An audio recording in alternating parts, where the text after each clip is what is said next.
c'amavukiro hamwe n'abasigaye mu gihugu biciye mu makuru atohojwe neza yerekeye ibisata byose by'ubuzima bw'igihugu. Ikiganiro Humura Burundi gica ku rubuga rwa RPA kuri www.rpa.bi. Humura Burundi.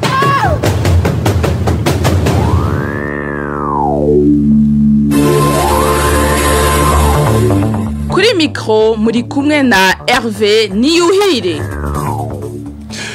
Maje guhe ikaze mwebwe mwese muri kumurakurikira iradio yanyu RPA ijwi ry'abanyagihugu kaze mwana makuru yo kuno wa 16 ntwarane umwaka wa 2021 RPA mudukurika muciye ku buhinga ngurukano menyi kuri weze 3 akaburungu RPA akaburungu BI. Ingingo nkuru zigize ana makuru nazo akaba ari zikurikira. Imiliyoni zirenga 190 z'amadolari y'abanyamerika nizo zikenewe kugira hafashwe banaho nikora mu Burundi muno mwaka wa 2021.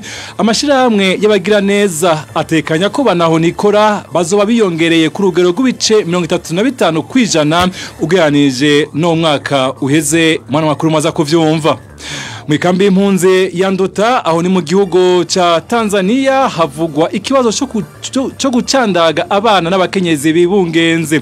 Izo mpunzi zikamenyesha ko haciye hafi ukwezi abana n'abakenyezi bataronka icanco zabagenewe. Nayo mu gice ca kabiri cano makuru nk'ubusa mumenyereye ku misi ya kabiri mu igabane turiho uno munsi RPA iganira n'umurundi yahunze igihugu c'amavukiro akaba akora umwuga wo gutunganya imanza. Mukanya inkuru mwimwe ukwayo.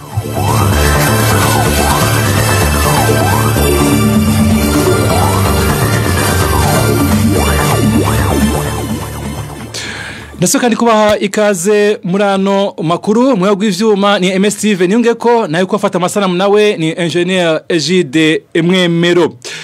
Ano makuru gatuhere mu bijanye n'amagara y'abantu kuri uyu wa gatatu hazotangura isekeza ry'imisi 3 ryo kinga indwara z'ubukangwe abana bari hagati y'imyaka 3 n'imyaka 4 n'amezi 9. Aba bana bazokingirwa iyo ndwara kuko mu gihe bavuka urucanco rw'indwara rwarakenye kw'isi yose. Inkuru twateguriwe na Bartaza Miburu. Abana bagera ku bihumbi 600 nibo bazokingirwa ingwara y'ubukangwe kuva kuri uyu wa gatatu igenekerezo rya 17 gushika ku igenekerezo rya 19 ntwarane. Abo bana bazokingirwa nabavutse hagati y'ukwezi kwa gatandatu mu mwaka w'ibihumbi 2016 na ntwarane mu bihumbi 2018. Ivyo vyashikirijwe n'urongoye umugambi w'igihugu ujejwe incanco hari kuri uyu wa kabiri mu ruganda n'abamenyesha makuru. Muganga Olivier Nijimbere yasiguye ko igihe abo bana bavuka ugo rucanco rwari rwakenye kw'isi yose. Ibikorwa vy'iryo sekeza bizotangurira muri komine Ngozi mu ntara ya Ngozi bikazobera ku mavuriro asanzwe atanga incanco hamwe n'ibindi bibanza bifasha ico gikorwa bivanye n'akarere k'ubuvuzi. Mu Burundi haraheze imyaka ishika kuri 10 atamugwayi w'ubukangwe abonetse. Uwanyuma yabonetse mu mwaka wa 2009. Mu mwaka wa 2015 naho ishirahamwe mpuzamakungu gitaho amagara y'abantu ku isi OMS ryaremeje ko Uburundi bwaranduranye n'imizi ingwara y'ubukangwe bita poliomyélite de type 2. Arakoze Bartaza Miburo. Tukivuga ibijanye n'icanco hari kibazo cyo gucandaga abana n'abakenyezi bibungenze mu ikambi y'impunzi ya Nduta iri mu gihugu ca Tanzania. Impunzi zimenyesha ko haciye hafi ukwezi abana n'abakenyezi bataronka icanco zabagenewe. Vikris Nineretse. Kuva kwigenekerezo rya 2022 ruhuhu mu mwaka aho mu ikambi ya Nduta hatanguye kwibonekezo gukwega amaguru mu gikorwa cyo gucandaga abakenyezi bibungenze eka n'abana bakeneye kuronswa incanco bituye amavuriro bataha uko baje. Abo barundi bamenyesha ko abaganga bababwira ko botenyenya kuko atancanco zihari.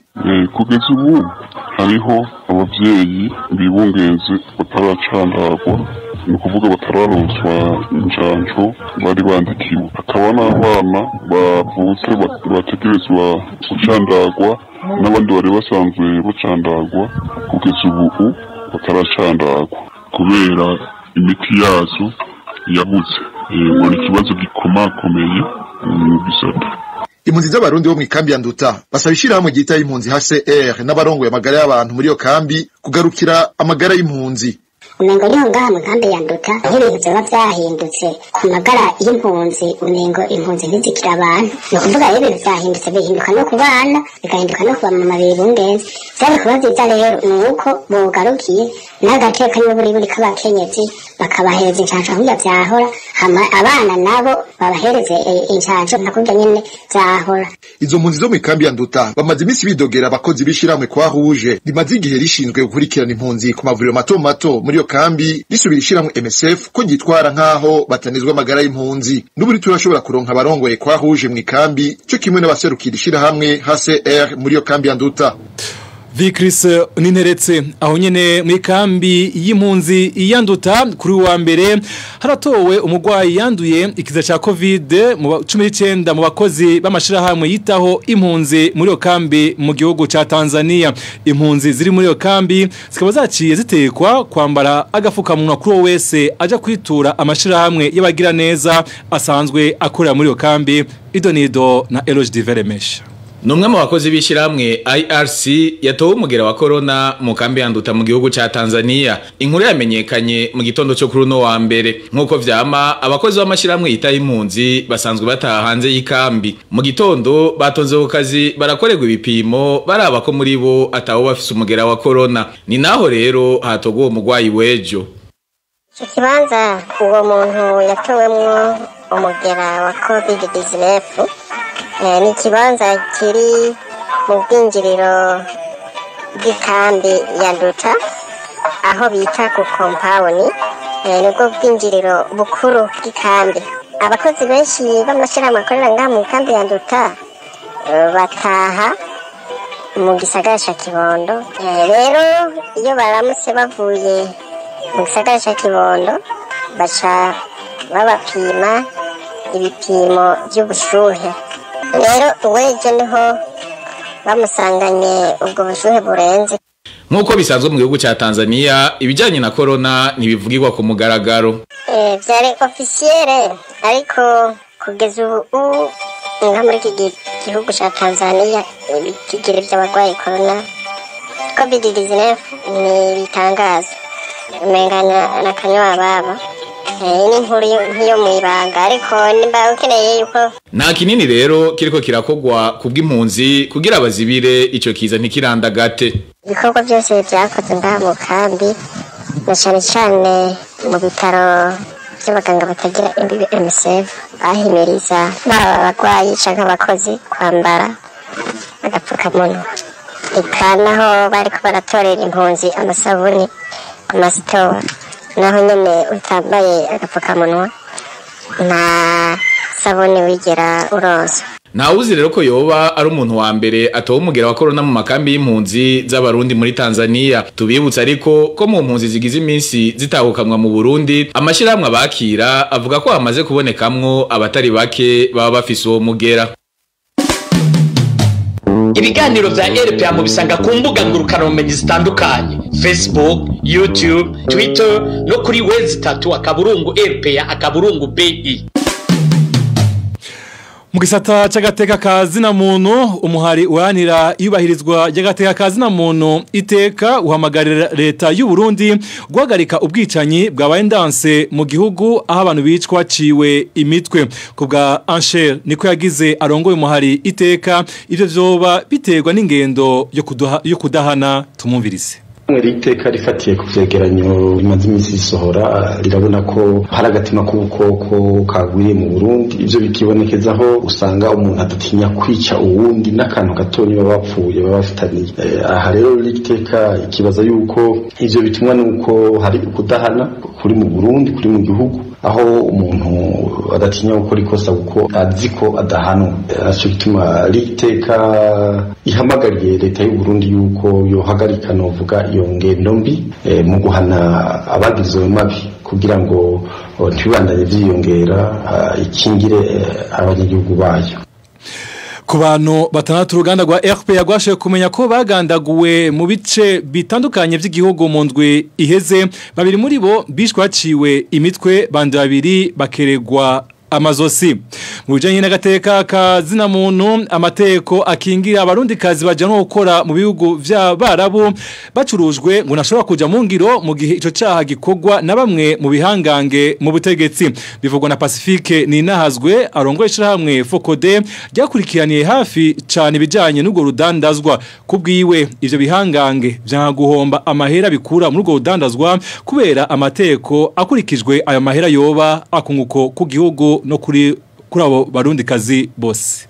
Hejuru cyane urumva bivuzwe ngo bagiye kubihana, inama y'abashikiranganje kakoresha amajambo akomeye cyane, ariko waja kuraba ugasanga nta cyakozwe. Nimba vyanka nimba binanirana bihagaze kuri ayo mafaranga abategetsi b'u Burundi babikuramwo. Urumva abategetsi b'u Burundi bagize kurondera amafaranga muri ivyo vy'amapassport, muri ivyo vy'abaca ku kibuga c'indege, hanyuma mu nyuma biratandukira gukora amasosiyete ajejwe kudandaza abo bakobwa muri ivyo bihugu. Murumva ko kikiri kibazo gikomeye cyane, narijya wumva biba birimwo abategetsi bo hejuru b'igihugu. Naho kandi hava ko na ya mategeko yokingira abakenyezi adashoboka. Muribuka ko mwaka uheze umukuru w'inama nshingamateka w'ico gihe Pascal Nyabenda n'umukuru w'inama nkenguzamateka w'ico gihe Reverien Ndikuriyo, murazi ko bari bakaze gose babaza igituma hatari amategeko akingira abo bakenyezi. Wumva umengwa amategeko aragiye kuboneka, ariko gushika ubu vyaranse. Mu nama shinganje biravugwa ahandi bikavugwa, ariko ntivyigera bikunda ko hafatwa ingingo zikomeye zija gukingira abo bakenyezi, na cane cane ivyo baba ariko barasaba ko habaho amasezerano hagati y'u Burundi n'ibihugu baja gukoreramwo, kugira ngo bagiye gukora n'imiburiburi basi baba bafise bakingiwe n'ayo masezerano. Ivyo byose vyanka kubera ko hagiye ha amasezerano, bamwe bakora urudandaza ruzoca rupfa kuko abakenyezi boca bagenda bemye, ntiba bagenda bacinyegeje. Umva mu gihe bagiye batinyegeje bimwe byo gutoza amafaranga yo mu kinyegero ntivyosubira kubaho, kuko ayo mafaranga menshi muri yo yose aja mu kiga ca leta kurusha kuja mu mifuko y'abo bategetsi bakeyi. Tuve mu gisata c'agateka kazi na muntu dutandukire icintwaro ibereye aho amanyanga atari make na kamwana wa mama vyagaragaye n'ubu bikiriko mu gutekerera abakozi bamwe bo mu bushikiranganje b'uburimyi, ubworozi hamwe n'ibidukikije.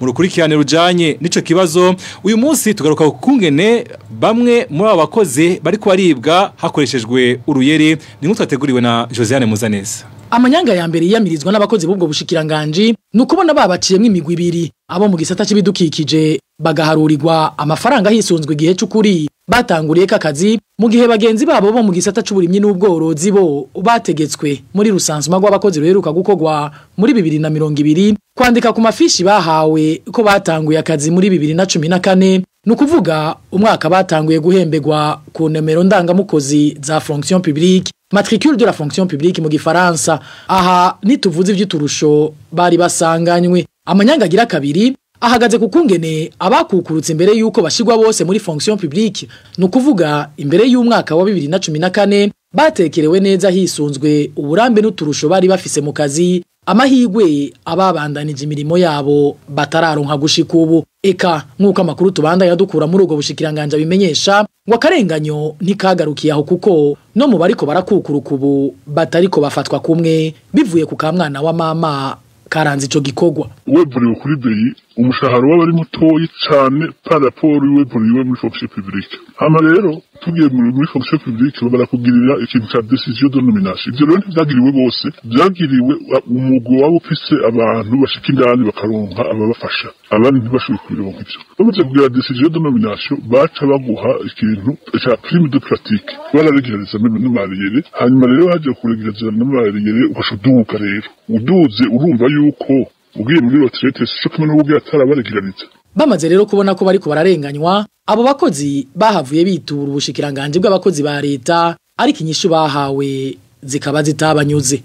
Ni nkuru tuzogarukako. Arakoze na Josiane Muzaneza. Mukanya twandaniza ano makuru twateguriye mu gisata kijanye n'imibano. Humura Burundi. Nababwiye mu ntango zano makuru imiliyoni zirenga 190 z'amadolari y'abanyamerika nizo zikenewe kugira hafashwe banaho nikora mu gihe igitigiri cabo gitera ciyongera mu Burundi.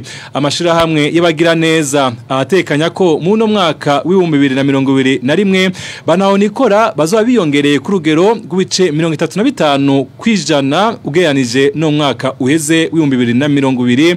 Ni nk'utwateguriwe na Walter Kwizera.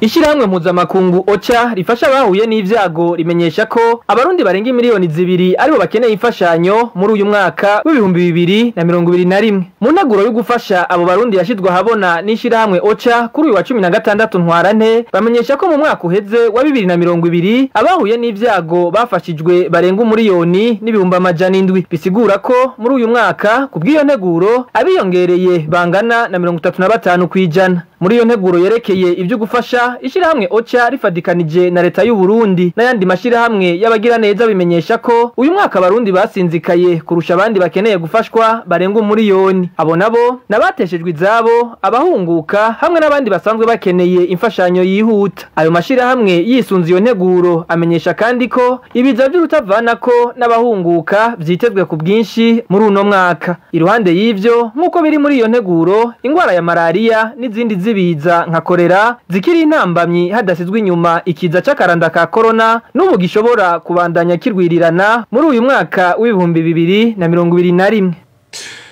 Tubandanya n'amakuru twateguriye abahoze bakora akazi k'ubukokayi mu ntara ya Gitega ariko batagikora kubera iteko ry'umushikiranganje w'intwaro yo hagati iterambere ridakumira n'umutekano bavuga ko bibagora kubaho no gutunga imiryango yabo. Basaba ko bokwemererwa vuba gusura gukora akazi kabo gafume gatunganywa ukundi. Innocent Valente Singirankabo. Abo bakokayi bari basanzwe bakora akazi ko kuronderera no kwereka imiduga ingenzi ku bituro vy'imiduga yunguruza abantu biri mu gisagara ca Gitega no mu makomi namwamwe y'intara ya Gitega. Bavuga ko ako kazi kari kabatunze kakanatunga n'imiryango yabo. Ariko rero kuvaho umushikiranganje w'intwaro yo hagati mu gihugu iterambere ridakumira n'umutekano Gervais Ndirakobuca afata ingingo yo guhagarika akazi k'abakokayi haraheze hafu kwezi bamenyesha ko ubu bibagora kubaho no gutunga imiryango yabo. Abafise impusha zo kugendesha imiduga ngo bariko bararondera uwo bahakazi ko kugendesha imiduga ariko bakabura. Abandi barifumbereje biyumvira ico bokora kugira ngo babone kubaho no gutunga imiryango. Ico basaba nuko bokwemererwa vuba gusubira gukora hagapfuma hatunganya ukundi akazi kabo ariko bagakora ataruko ngo ntibabona uko bagiye kubigenza. Bamenyesha ko vyoba vyiza batezuriwe kuko bari basanzwe baterera komine kuko ku muduga umwe batoza amafaranga 1,500 yacaja mu kigega ca komine ayandi 500 akaja mu kigega c'ishirahamwe y'abunguruza abantu mu miduga Atrabu. Arakoze na Innocent Valente Singirankabo. Haribonekeza ubukene bw'ibinyobwa bw'ishiramwe Bralud mu ntara ya Makamba. Abanyagihugu muri yo ntara bakavuga ko ivyo bitumwa nuko ibarabara Rumonge Makamba ryononekaye cyane imiduga yahora izana ivyo binyobwa itakironka ahica. Emmanuel Ndayishimiye. Imwe mu ngaruka mbi ziriko ziribonekeza biturutse kuri iryo barabara rya Rumonge Makamba ryononekaye cyane nikena ry'ibinyobwa vya Braludi ngo kuko ikamyo ziryo shira hamwe zitagishobora guca kuri iryo barabara bivugwa n'abanyagihugu bo mu ntara ya Makamba. Nta musteri ngo 1,800 bacagira nk'ibihumbi 2 gusa naho nyine bikaba ivyico gihe nyene ziba zikenyera ziba zibonetse ako kanya hanyuma zikaca zihera agasaba kumara nk'imisi bakazironsa. Ubu ndiko ndaraba hibonekeza Primus yonyene na Nyongera ibindi nka abanyagihugu bavuga ko muri kino gihe ikamyo zishiramwe Braludi kugira zishike mu ntara ya Makamba zica ku ibarabara rya Bujumbura agenda. Ibarabara rya Rumonge Bujumbura hari ahantu gisa n'iryacitse z'ya modoka za remoroke zahora zizana inzoga za Braludi toba zigishobora kuhaca kubera zo hava zisenyukirayo. Hari n'izahevye kuhaca zisigaye zica mu rya RN7 bafata nakanda rutana hanyuma genda Bujumbura. Nibaza ko ari ico bituma bakacavuga ngo ziciye Matana mw'igitoro cyinshi ngo harimo gahombo. Abo banyagihugu bo mu ntara ya Makamba basaba abategetsi babijejwe kwihutira gusanura iryo barabara kuko bahombe bitari bike.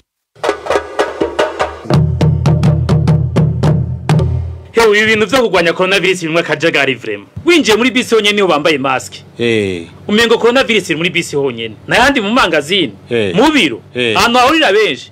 Hamwe barazambara, hamwe baratonda bategeranye, ahandi barapoperana. Kurabona ko bimwe kajagari vrema. Je wako kajagari ndagashira kuri leta. Leta yashizeho umugambi w'ingene hogwanywa covid. Iciriraramira. Yabaye nka ya mpene yavyaye muci ngo hanje ndahejeje. Kandi rero coronavirus yoyo ibandanya yiha inkumbi abantu babandanya bapfa nyene mu kugira ngo kajagari gahere leta nitomore neza umugambi wo kugwanya coronavirus ishigwa mu ngiro yongera icungere neza ikurikizwa ryawo. Iganiro muri Burundi murekurikira muciye ku buhinga ngurukano amenyi kuri weze 3 akaburungo RPA akaburungo BI.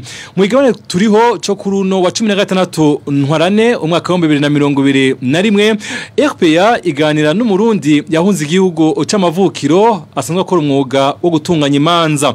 Umutumire atwiganira bimwe mu bikorwa yakora akiri mu gihugu n'intambwe amaze gushikako. Igabane turiho cyo kuruno wa kabiri mukamugishikirizwa na mugenzi wanje Marie Ange Irakoze.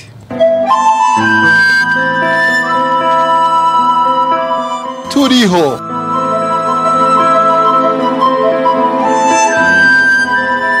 ni ikiganiro gica hirya no hino uko impunzi z'abarundi zibayeho mu bihugu bahungiyemo.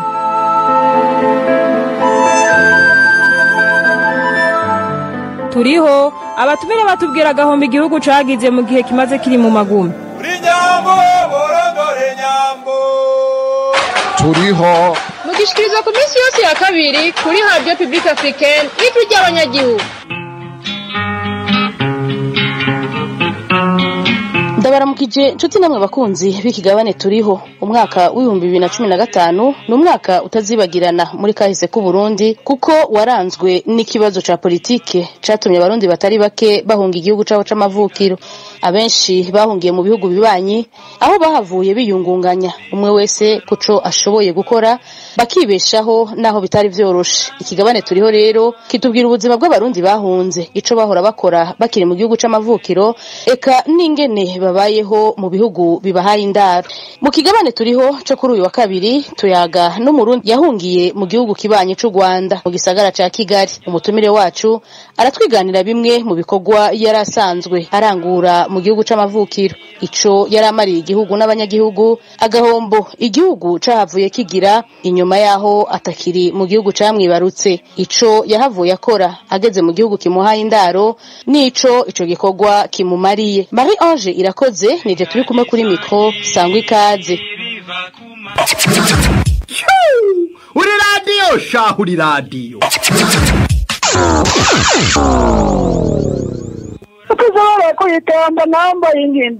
Imbere yuko twinjira mu idonido rya kino kigabane umutumire wacu atangura twibwira aratubwira bimwe mu vyo yahora akora mu gihugu camwibarutse.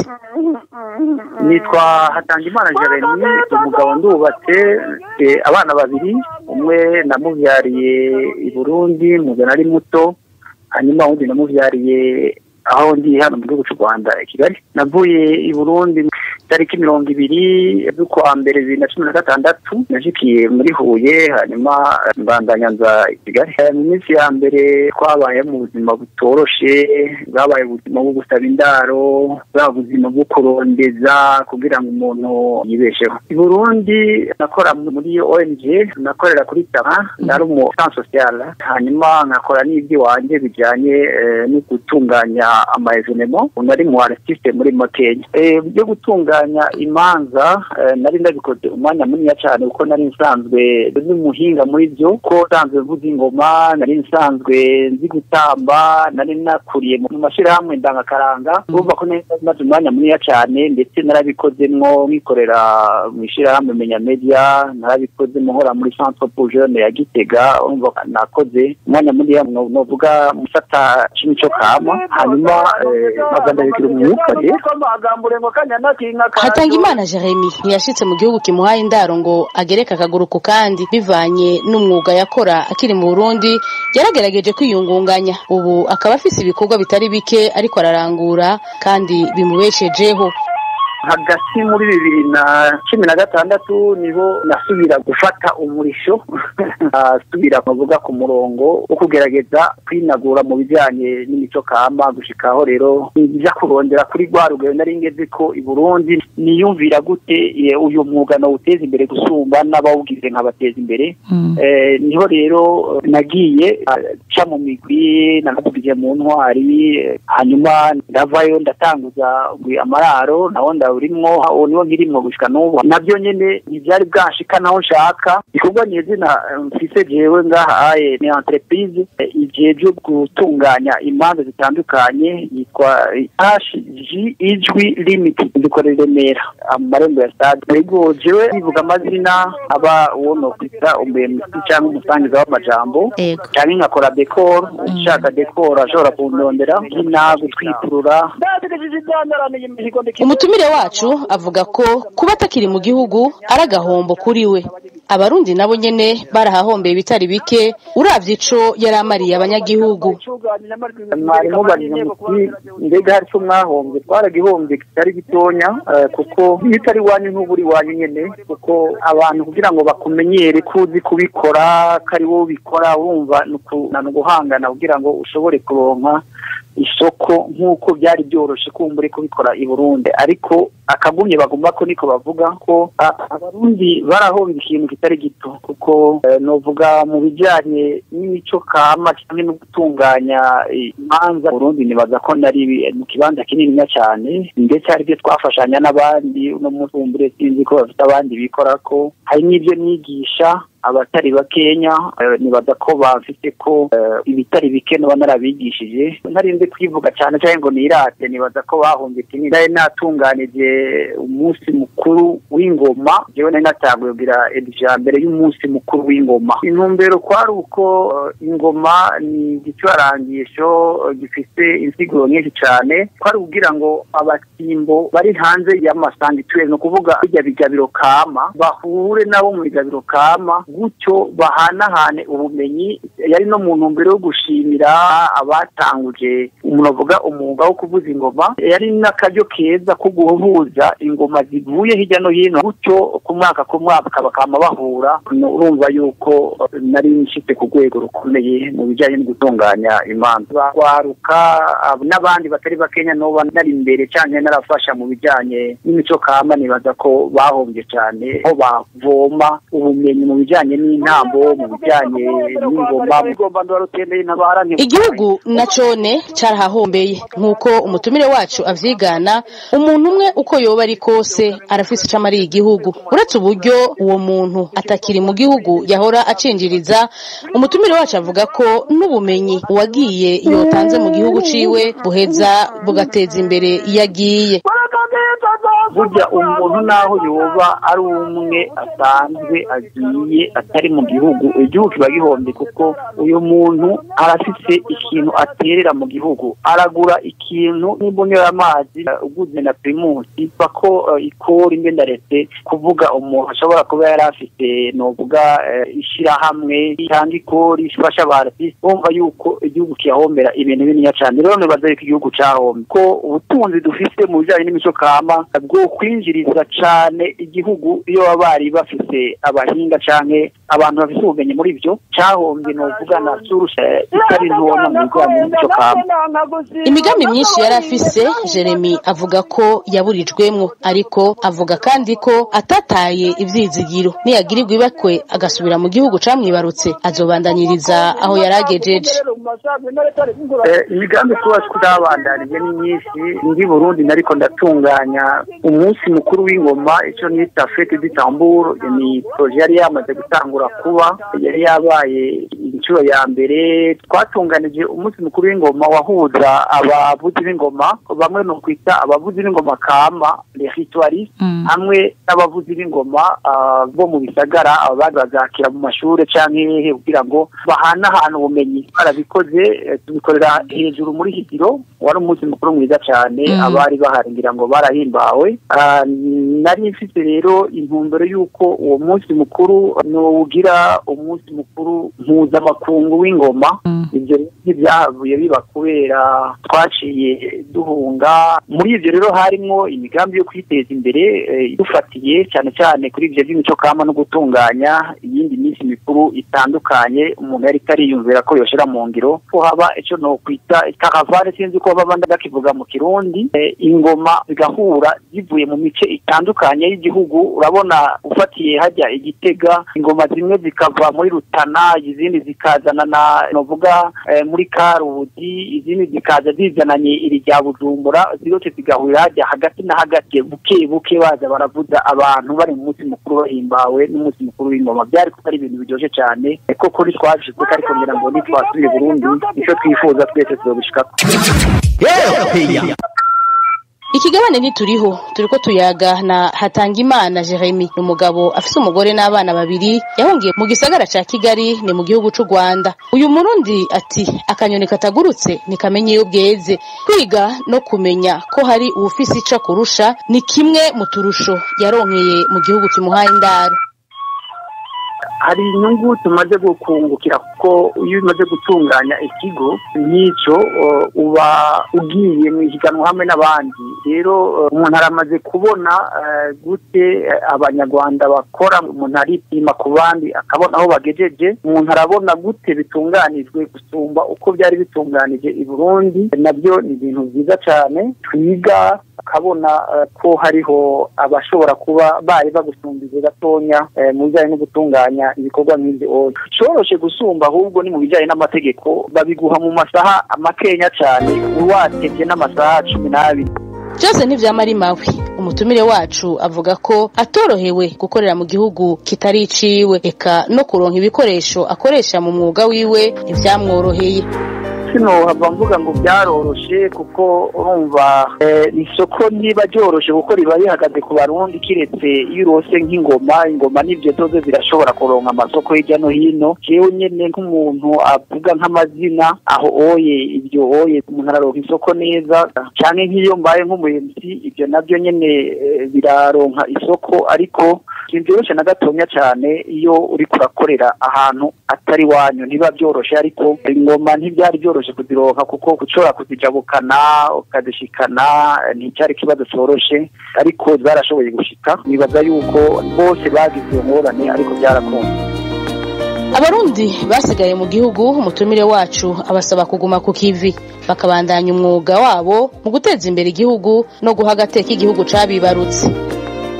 Akajambo nobabwira ari uko boguma ku kivi benshi, kandi nibaza ko bakiri ku kivi, kandi nibaza yuko aho ngeza jewe gushika n'ubu benshi turavugana ku bijanye n'ibyo byo kubaterera interano yanje mu bijanye n'umuco n'akaranga, ndabibaterera haba gucisha ku radio zitandukanye, nabyo ndabikora. Gukora ibi dukora umwuga rero wose urakiza kiretse wo kuroga, kuko ntibariko bararoga, bariko bakora ibintu byiza. Ni ingwano ya twese kugira ngo tuze dusubire guhura, duhujwe n'umuco, duhujwe no kubyina no gutamba, duhujwe n'uyu mwuga wacu waba wo kuvuza ingoma, waba wo gutunganya ibikorwa by'iminsi mikuru itandukanye. Mu bateye intege aho bari, kandi ni benshi bari no mu mice myinshi igihugu, abo twashoboye guhura mu ishyirahamwe rya Menya Media, abandi twarahuye hirya no hino, bakomere ku murimo.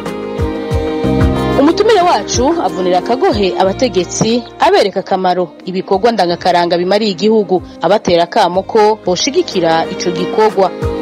Akamono batera nuko igihugu cacu ubwa mbere gitunze cyane cyane mu bijyanye n'imico n'akaranga, mu bijyanye n'intambo zitandukanye. Ndibuka turiko turagwana kugira ngo izo ngoma zemererwe muri patrimoine matériel de l'UNESCO. Hari n'ibindi rero byinshi novuga bisa n'ingoma biri mu Burundi byo kwemererwa nka patrimoine matériel de l'UNESCO. Bashizeho amategeko aremera, ngirango nabo nyine arabaremereye. Mu bisanzwe bari bakwiye kuyakuraho, naco amaze kuko aho kuziteza imbere byasubiye inyuma.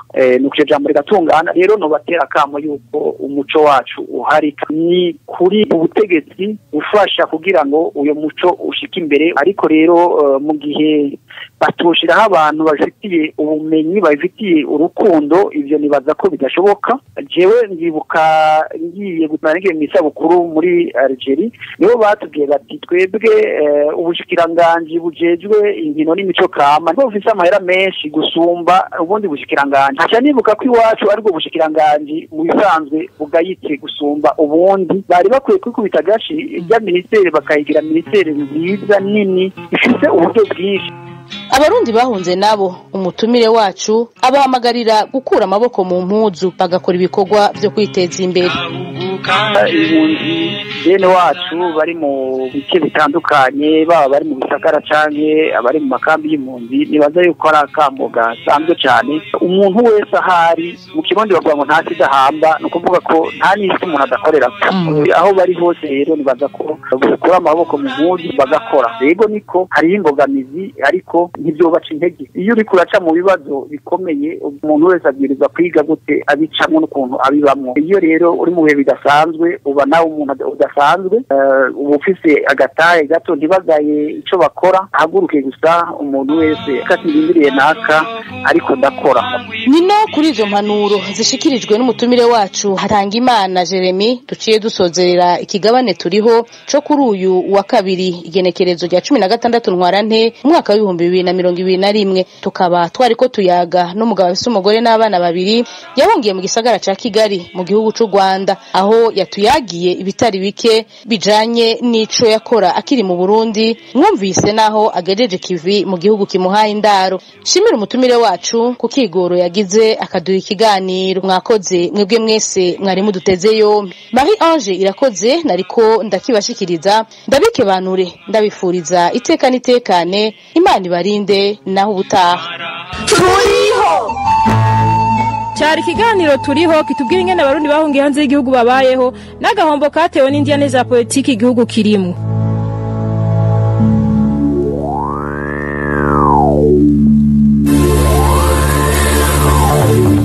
Charigabane turiho muje gukurikira nkabashimiye mugenzi wanje Marie Ange irakoze yagiteguye eka n'umutumire wiwe Chituma bakunzi mwateza abiri ano makuru nkabande wakengurukiye bagenzi wanje umwese yafashije kugira ano makosha gutorokanywa nkaba ande wakengurukiye mwebwe ivyuma yari Engineer Gide Mwemero afatkanije na MSTV niyongeko nabo nyene ndabakengurukiye Hervé Nuhire meje kushikiza ano makuru nkaba ndabaseziye ko muri Burundi ni ikiganiro gihuza abarundi bahunze igihugu c'amavukiro n'abasigaye hagati mu gihugu biciye mu kubashikiriza amakuru atosoye